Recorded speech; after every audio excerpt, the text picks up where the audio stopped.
to share my screen, and I'm just going to be spending some quality time at a lovely, lovely place called about:blank in Chrome. This is just a page that has absolutely nothing, so that my console has absolutely nothing, so that I can write JavaScript without anything else disturbing me. This is just a good place for a small scratch pad if you're using a tool like Replit or so on. This is a similar kind of idea.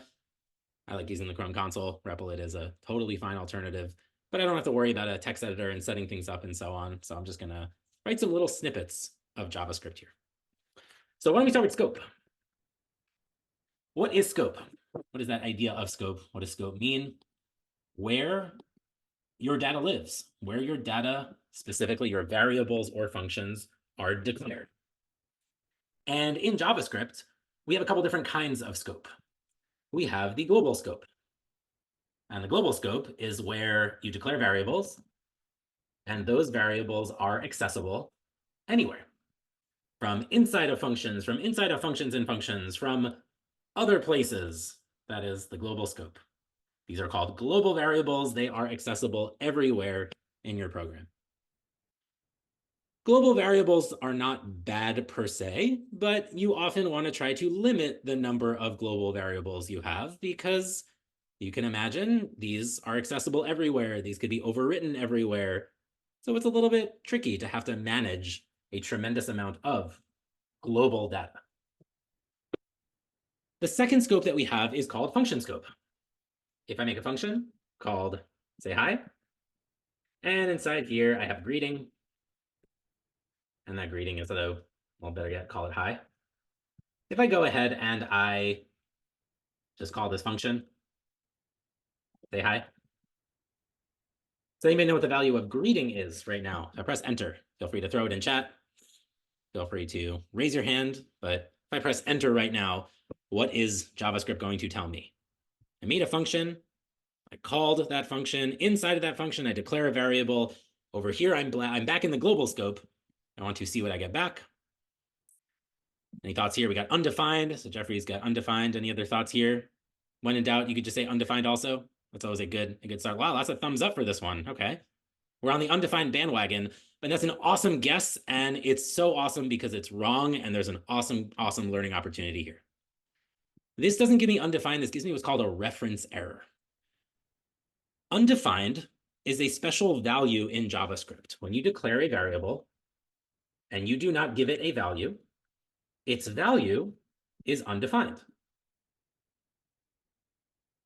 If this variable were to be undefined, think about what JavaScript would have to do. It would have to take every single possible variable that you could make and give it a value of undefined. That's a lot of work. That's a lot of memory. JavaScript doesn't want to do that.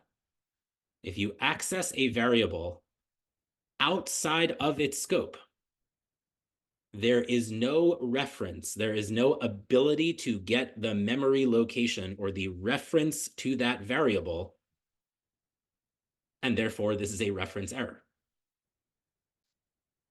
When you access a variable in the incorrect scope, or you access a variable that does not exist, I'm going to refresh the page and I'm just going to access a variable called taco. This does not exist in the global scope. It's not undefined, because if it was undefined, it would exist and have a value of undefined. This is a reference error. Why did I get a reference error here? Because when you declare variables in functions, those variables are scoped to the function. The only area that I can access this greeting variable is the body of this function from inside those curly braces.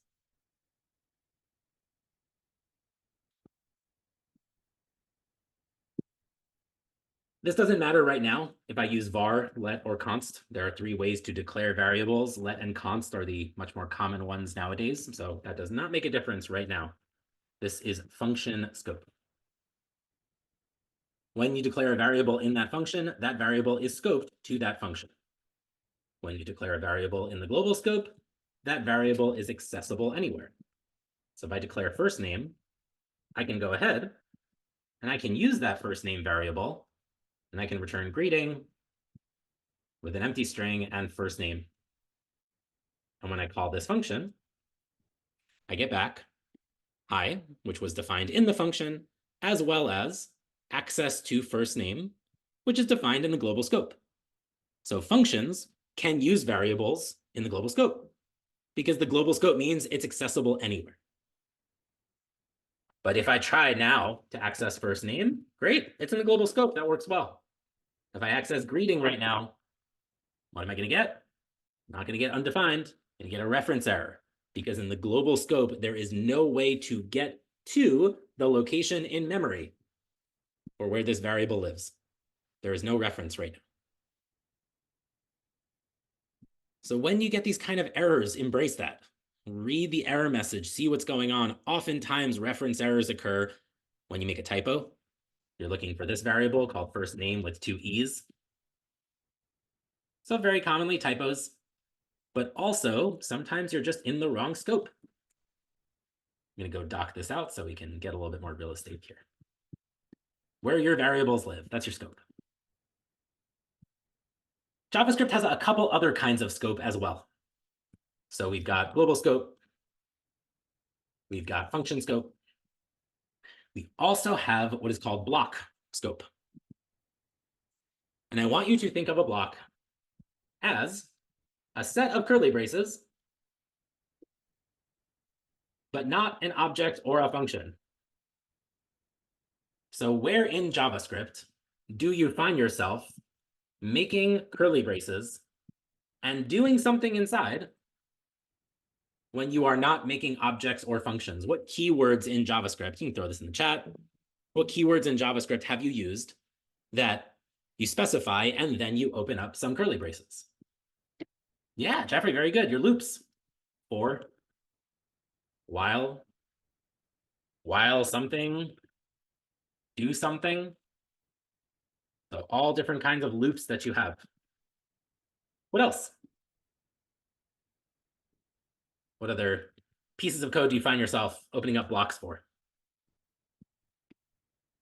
Well, not functions here, careful. A set of curly braces, but not objects or functions. So yes, you absolutely use curly braces with functions and with objects, but a block we're going to define as something slightly different. So not methods here. Methods are just another word for functions on an object. Yeah, there you go, Peter. If statements. Good old if statements. If you declare a variable using let or const, and that variable is inside of a block, that variable will be scoped to the block. So what does that mean? I make a variable here in the global scope called first name. That's going to be Elie. I'm going to say if first name is Elie, which is true, pretty reasonable, then last name is Schoppik. I'm now back in the global scope. I have access to first name because that's in the global scope, but I do not have access to last name right now because that variable is declared in this block.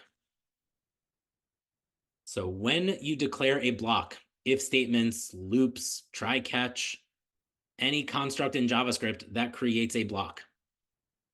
Curly braces that are not objects or functions or methods or so on, that creates a block scope. When you declare variables with var, not the case. Are variables in the for statement in global or block scope? If you declare those using let and const, those variables in your block are in the block scope. So this variable right here, inside of the if statement in the block scope, this variable here in the global scope. If you're using a loop, you want to do something for let I is 0, I is less than 5, I plus plus. My console.log I right now, go take a look at those numbers as I go from 0 up to 5. If I look at I right now, don't have it. This variable only lives in the context of the block. And that actually is a good thing. There are some gotchas in JavaScript that you used to get tripped up with that this has saved us from and is generally a good thing. So we have function scope, we have block scope, we have global scope. And those are kind of the big three that will carry you for a long time. There also exists another scope, and this is a little bit more advanced, so we're going to kind of dive into the deeper side of things, and that is called closure scope.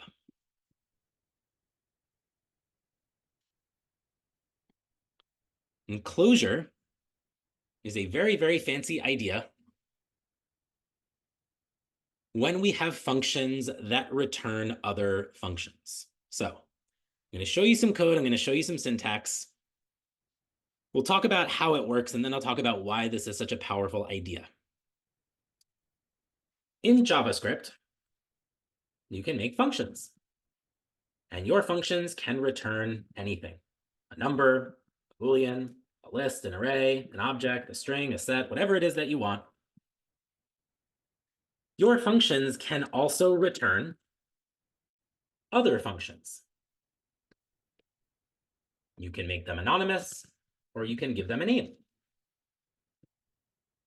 Not all programming languages support this. Not all programming languages support functions returning other functions. This idea of a function that returns another function, it has a very fancy name called a higher order function. A higher order function can be defined a bunch of different ways. One way, a function that returns another function. It is higher in the order of execution. This function never gets called until this one gets called. So this one is higher in the order of execution. You might have also heard this term higher order function for a function that accepts a function as a parameter. So for those of you that are familiar with the term callback function, a callback function is the function that is passed to a higher order function. Built-in functions like JavaScript, map, filter, set timeout, they all accept a function. Those are all higher order functions. What does higher order mean? Order in the execution. Which function gets called first? Inner is never going to get called until say hi gets called. Say hi is higher, first, in the order of execution. That's where that term comes from. It's more of a mathematical term, but you'll see it kind of thrown around in these different capacities. So what's so neat about returning functions? Well, there's something really special that we can do when we return these functions. I'm going to declare a variable over here called first name. And that variable is Elie. I'm going to declare a variable in here called greeting. And that greeting is hi. And I'm just going to return first name plus greeting. In order for me to get this string returned, I have to call two functions. I first have to call the say hi function, and that is going to give me back this function right here. This is a function that returns a definition of a function. Doesn't call it right away, but it gives me back the definition of a function. And you might be looking at this now, kind of, okay, cool, what does this do? But there's actually something really incredible that's happening right here in this code. This is a brand new function that's called inner. And it declares its own variable called greeting, but it still has access to this thing called first name. It still has access to this thing right here called first name. And you might not think that's particularly special, but I'm going to show you in a little bit why that's such a powerful idea. If I want to invoke this function right away, I can store it in a variable. So I'll say this is the inner function, and then I can call inner function. And that gives me Elie hi. I should probably flip these so that it says hi, Elie. That would probably be a more logical idea here. But you know what? We're going to go rogue. We're going with Elie hi. What's so interesting and powerful about this idea is that the variable that I have called first name is only accessible inside of this function. If I try to access first name, can't do it. Well, I did it because I declared it in the global scope. So let me redeclare this again. If I look at say hi, I'll go run that again because that's a little bit misleading. Let's call that our inner function. And I'll go call inner function. If I look at first name right now, it's not in the global scope. This is a variable declared in a function. So I do not have access to it in the global scope ever. But this function right here, which I can call at any time later on, somehow can still remember what first name was. This phenomena that you're looking at is what is called closure. I'm going to talk about the why behind this because you might be looking at like, cool, I guess functions, inner functions, that sounds cool. But I want to just get the terminology down. The terminology we're looking at is something called a closure. And closure exists when variables declared in outer functions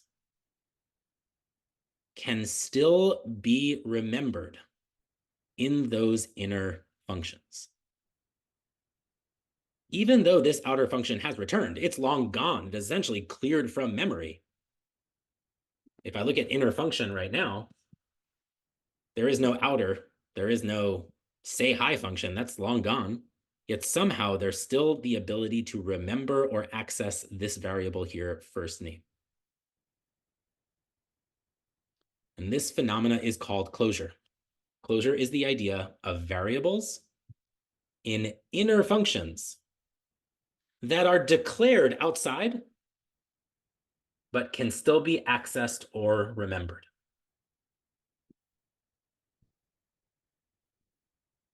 What this allows us to do is create what are called private or encapsulated. It's a very fancy term that you'll learn about with object orientation.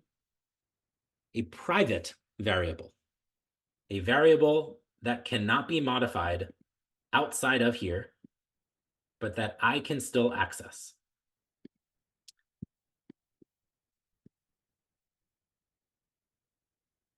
This is really where the value of nesting functions comes into play.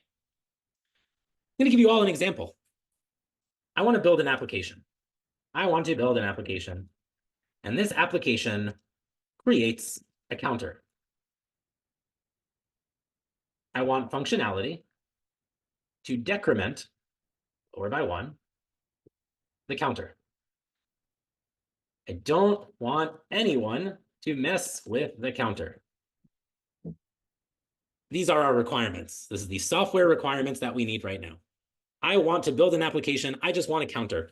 I want some variable, and we'll keep it simple, creates a counter that starts at 5.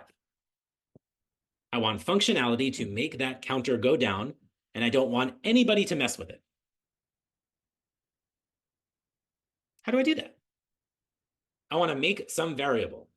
I'll create a variable called counter that starts at 5. I want some functionality to decrement the counter, and I don't want anybody to mess with it. So how would we build this? What options do we have? Throw some ideas in chat. If I want to declare a variable called counter, where can I do that? How can I do that? I just want the ability to make it go down by 1. So maybe I want a function to do that, or I just want the code to do that. Where would you start here? It's not really a trick question here. I could have a for loop and I could iterate, sure. So I could definitely make a loop and I could counter. I have a while loop that decrements the variable and stops when it's 0. I can definitely do that in a loop. But what if I want a little bit more fine-tuned control? I don't want the loop to just go 5, 4, 3, 2, 1, 0. Maybe I just want to go 1 at a time. And the reason I'm pushing you in that direction is so that we write even less code. I'm going to make a variable called counter. I'm going to make a function called count down. It's going to take the counter and subtract 1 or minus equals 1, and then we're going to return the counter. This seems like a totally reasonable approach. I'm going to call countdown, and my counter's at 4. Nice. I'm going to call countdown, and my counter's at 3. We're going down. We're killing it. Except we're not. I have a requirement here. I don't want anybody to mess with the counter. This variable is in the global scope. So along comes someone that says, why don't we just go change this to 100? And now I'm in trouble. This is the challenge of the global scope. You put things in the global scope, anyone can change them. So I did this part. I did this part, but now someone's messing with the counter. The answer to this is absolutely closure. So yes, if you're like, the solution is closure, yes, 100%. That is guaranteed. But I want to talk about all the other bad options before we talk about why closure is a great answer for this. If we can't put it in the global scope, well, then let's go put it in a function, right? Function scope give us privacy. So we'll call this countdown. And inside a countdown, we're going to make a counter. We're going to decrement that counter by 1. We're going to return the counter. This seems pretty good. I'm going to call countdown. I'm feeling good. We're at 4. I'm going to call countdown again. Not feeling so hot right now. Because each time I call this function, I make a brand new counter at 5 and I go down.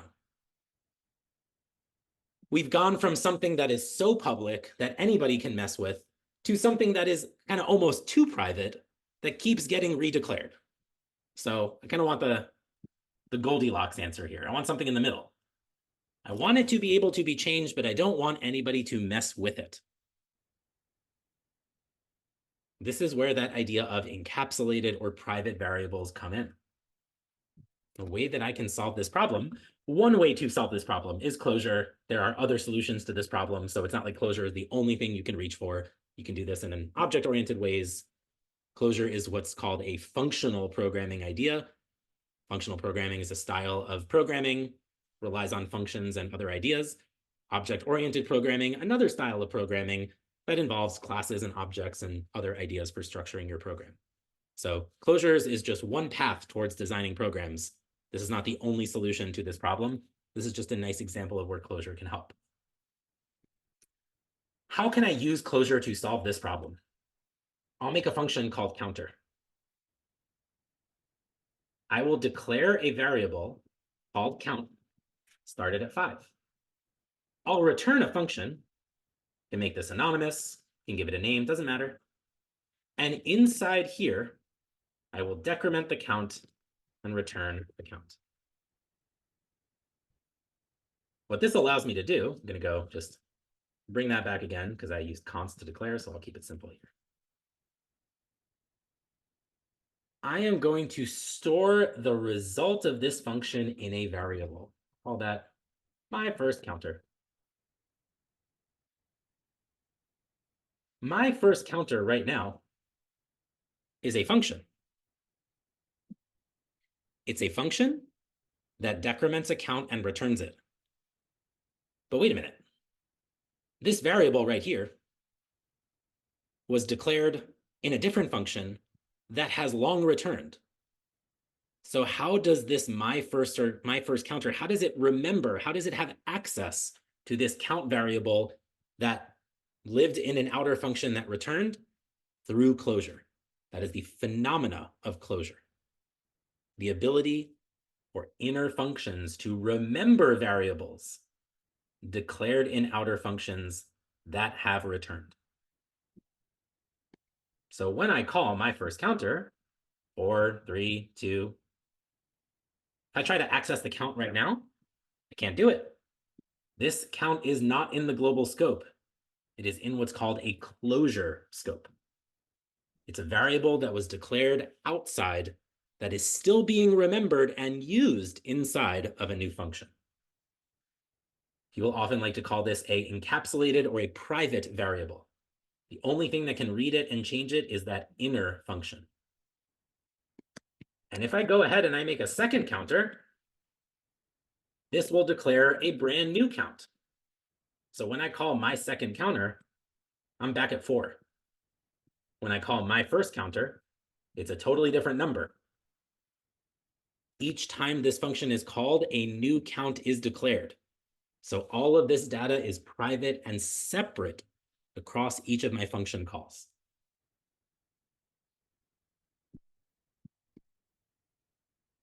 I'll show you this in a little bit more depth. Because again, it's a lot of new syntax, this idea of a function returning a function and so on. I'm going to declare a couple variables here. First name, Elie. Last name, Schoppik. And inside of this function, I'm going to put a debugger. I'm going to pause my code. I'm going to use the sources tab to stop the execution of this code so we can examine what's going on. I'll go ahead, make my first counter. And when I call this function, we are going to pause our code right now. When we pause our code, we are going to be inside of this function right here. And I'm going to ask you, how many variables do I have access to? From inside of this inner function, how many variables do I have access to? The good news is you have a 25% chance. It's either 0, 1, 2, or 3. Inside of this inner function right here, when I pause my code, what variables do I have access to?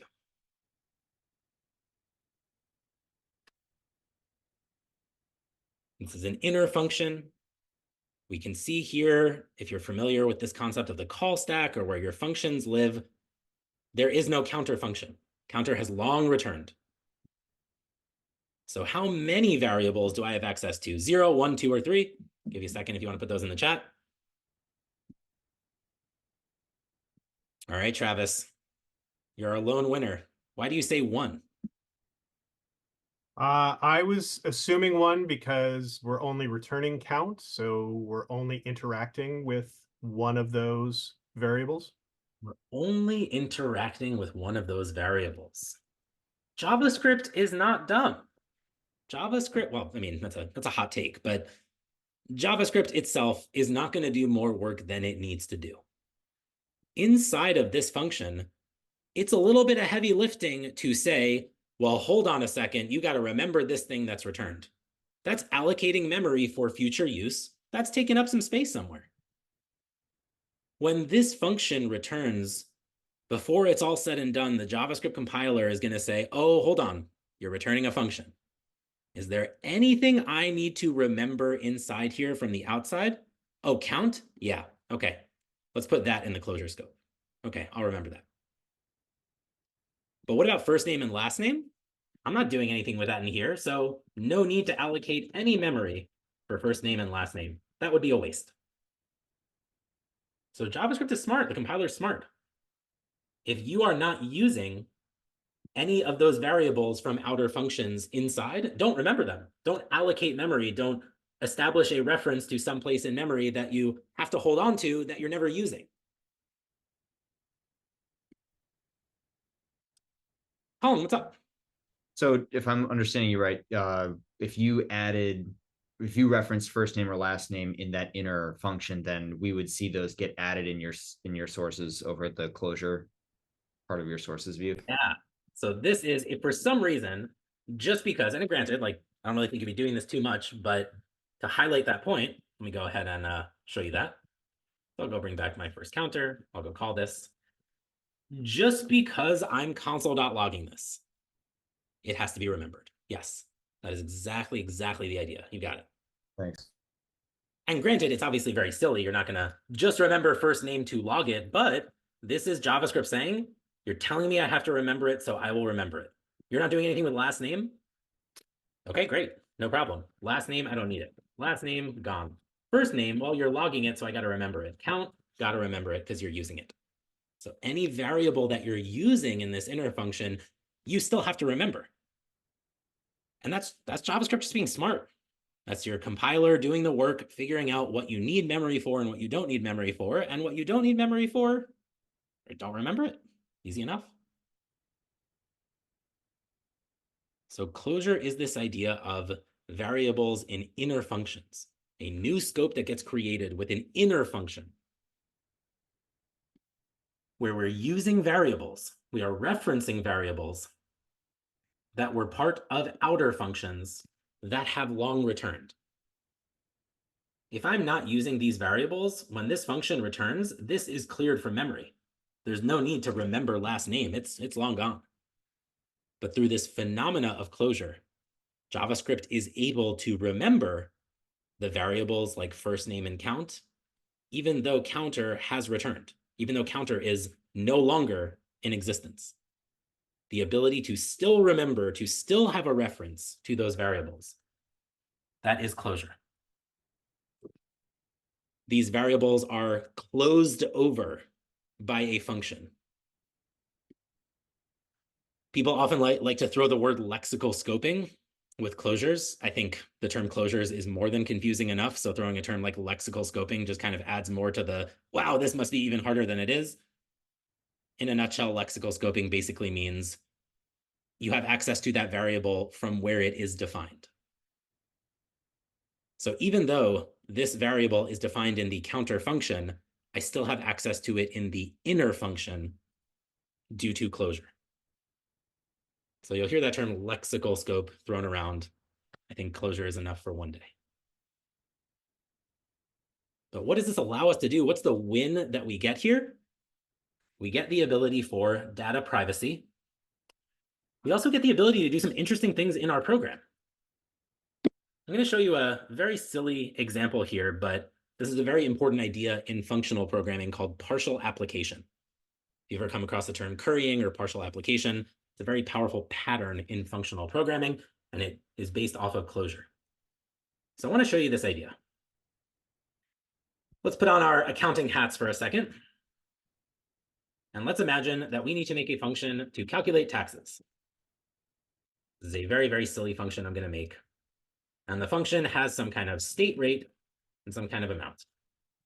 When I calculate the taxes, it is the state rate times the amount. So pretty simple stuff here. When I call calculate taxes, my rate is 0.07, so 7% on 1,000. Great, here are the taxes that I owe. Pretty simple function here. But let's imagine that you work on a very large engineering team, and some people are in charge of figuring out what the rate is for the state, and they don't know what the amount is yet. The challenge of this function is that I need to know all of the arguments right now. It would be really cool instead if I could call calculate taxes and set the rate, and then I can give Tom that function, and I can say, hey, Tom, if you're dealing with New York, just pass in the amount. Tom can say, what's the rate? What's the calculation? Don't worry about it. I did that for you. That is a very, very common principle in programming called abstraction. Let's say it's a lot of work to figure out the state rate. There are lookup tables and all sorts of things. If Tom's job is to just put in an amount, why do I have to make Tom do all the work to figure out the state rate? If my job is to figure out the state rate and I don't know the amount, how can I possibly write this function? So what I'm going to do is something a little nifty here. I'm going to make use of closure. Instead of this function, and I know it's going to be a little bit kind of gnarly mathematically, instead of this, I'm going to do this. This is where functional programming gets a little bit mathy. So if you're looking at this and you're like, oh, hell no, that was 8th grade and I never want to go back there, that's okay. This is essentially what I'm doing from a mathematical transformation. So if you look at that and you're like, cool, that makes sense, great. Let me show you what this means in code. Instead of one function that accepts 2 arguments, I'm going to make a function that returns a function with 1 argument. I'm going to calculate taxes. I'll call that calc taxes to keep it simple. Here, I'm just going to take in a state rate. And here, I'm going to return a function that takes in an amount. And I'm going to return state rate times amount. These look very similar. The way that I call this function, calculate taxes, And now I need to know 0.07 and 100. What does 0.07 represent? Where's the readability in this code? I don't know. What if I do this instead? Calc NY taxes.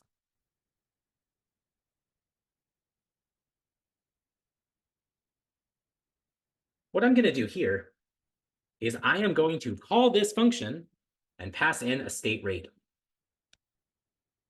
If I look at calc NY taxes, this is a function that now accepts an amount. But what about that state rate? Where did that come from? Where was that defined? Well, that was defined up here. And through closure, I can remember it. So now I can say, Tom, you want to calculate taxes in New York? Cool, pass in the amount. Does Tom need to know what the rate is? Does Tom need to know how I calculated the rate? No, that's abstracted away. Now Tom can calculate however he wants New York taxes to be. And then I can say something like, okay, it's time to calculate some California taxes. Cool. Well, the rate for that is 10%. Cool. Someone needs to calculate California taxes. Great. Don't worry about the rate is. I've abstracted that away from you. I'm going to write a function and I'm going to hand you a function where you just have to put in the amount. This is a very, very common practice in functional programming called partial application. I don't have all the data right away. So to recap what these functions look like, this function, calculate taxes, needs to be fully applied. I need to know all the arguments at the exact time of execution of the function. And while that may be the case, it also might not. And especially when you work on large engineering teams where you need to break apart what your functions do. I'm going to do the first half. Colin's going to do the second half. I'm going to do the first half. Colin's going to do the next quarter. And then Travis is going to do the last quarter. And all that Colin has to worry about is getting his quarter right. And all that Travis has to worry about is getting his quarter right. But we can pass around this function and use it and apply it whenever we choose. So instead of having to know right off the bat, what is the state rate, what is the amount, I can instead make use of closure. This variable, state rate, is a variable in a closure scope. It's declared in an outer function that returns, but the inner function can still access it. This gives us similar ideas in functional programming as object-oriented programming. When you learn about object-oriented programming, you're going to hear about terms like abstraction and encapsulation and so on. Functional programming is just a different approach to structuring your programs, and you get similar benefits. In JavaScript, JavaScript is not a truly object-oriented or a truly functional language. You can kind of do both. Languages like Java, for example, are inherently far more object-oriented. You can't really do much if you're not doing something that is object-oriented. Languages like Haskell or Scheme or Clojure, Erlang, those are completely functional. So when you learn a language like JavaScript or Python or Ruby, you can kind of get to do both and play around with both. So it's nice about these languages. Closure is something that exists across many different languages. Some languages have the ability to do a little bit more with it, a little bit less with it.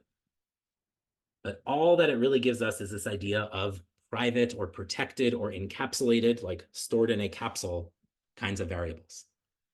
Allows us to do interesting things in our code, build interesting patterns, like partial application. Application means running a function with all of its arguments. This is partial application because when I call calculate taxes, I don't have all the arguments yet. So I partially apply the function. I call it with some arguments. I get back a new function for me or someone else down the road to use later. And that way, in my code base, I don't see a lot of stuff like this. Calculate taxes, 0.07, 100. I don't see this. I don't see this. I don't see this. And wonder to myself, what does that mean? What does that mean? What does that mean? Or even worse, are these all the same states? Or are these different states? I don't know. The last thing I want is to hand this code to someone and say, oh, yeah, just pass in 0.07. It's much nicer when I can say something like, oh, if you want to do the New York stuff, just calc NY, taxes, pass in the amount. What's that number? What's that point? Don't worry about it. I figure that out. I did that already. This is your job. This is a much nicer way, again, as you start kind of moving past the working on your own, building your own projects and so on, and really thinking about how do I structure programs to scale, to work on teams, to promote readability and testability and maintainability and all those things that really make a good code base on a large team. These are some of these ideas that you start to think about. And that's why it's valuable to learn these ideas of closure. To be totally honest, the last time that I wrote a closure in my day-to-day programming, I don't know, some 1 or 2 times the past year. When you write languages like JavaScript, Python, Ruby, it's extremely rare that you are out of the box being like, aha, closure is the trick here. However, you will absolutely use libraries and frameworks and tools that make use of closure. For those of you that have experience with JavaScript, if you're familiar with the keyword this or the bind function, bind under the hood uses closure. If you've built anything in React and you've used hooks and you've seen that React remembers information across re-renders, what does that mean? It's a function that's calling itself over and over again, but how does it remember stuff from the last function call? Through closure. You don't have to be an expert in understanding all the mechanics there, but you want to at least be able to get to that second level of understanding of how is this actually happening? I don't need to read all the source code, but I just want to build a mental model for how does this actually work? And that's where having that kind of high level idea of closures can be really, really helpful. You can lecture on closure with infinite complexity. You can talk about, execution context and lexical scope and so on. But at the end of the day, it is really just as simple as variables in inner functions being used, but they've been declared in outer functions, and those outer functions have returned. So by the time that you're actually using this variable, this function has long returned.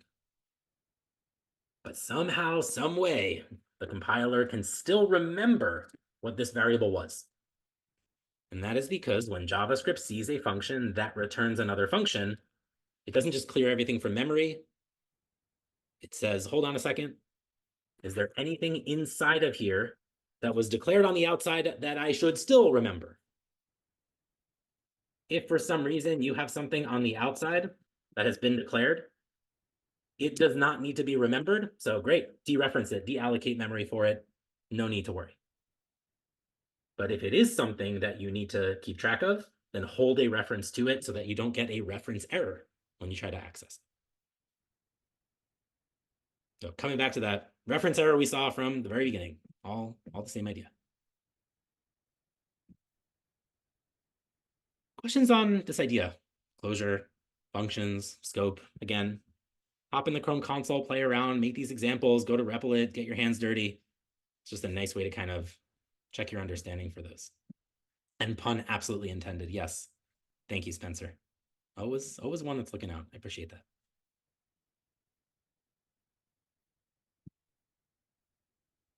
What is the limit to the level of function nesting? This is good. Again, right? Once you feel like you kind of got a grasp of the idea, you're like, cool, how many can I do? As many as you want. So if you really wanted to, you could have an outer function. Inside of that outer function, you return a function called inner. And then inside of that, you decide that you are so lazy that you don't want to keep naming your functions. So you just return a bunch of anonymous functions. You can do this as much as you want. And if you have something inside here, like first name is Elie,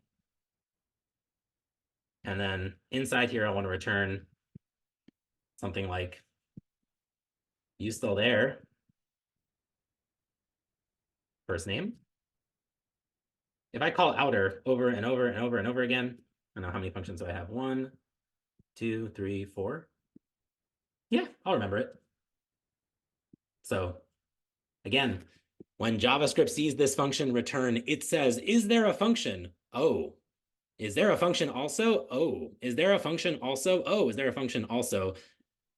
For those of you that are learning other challenging terms in programming like recursion, this is a great example of recursion with compilers.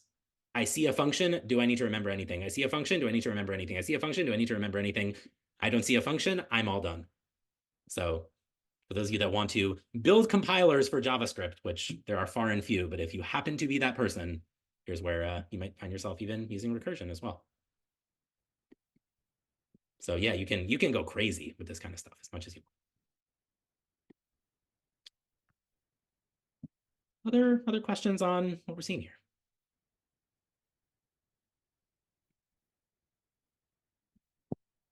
All right, team, we're nearing our end of time. As always, it's super nice to see some faces I've seen before and some new faces. So thank you so much for giving me an hour of your time. I know you all have many things that you could be doing, and I hope this was valuable and helpful for you.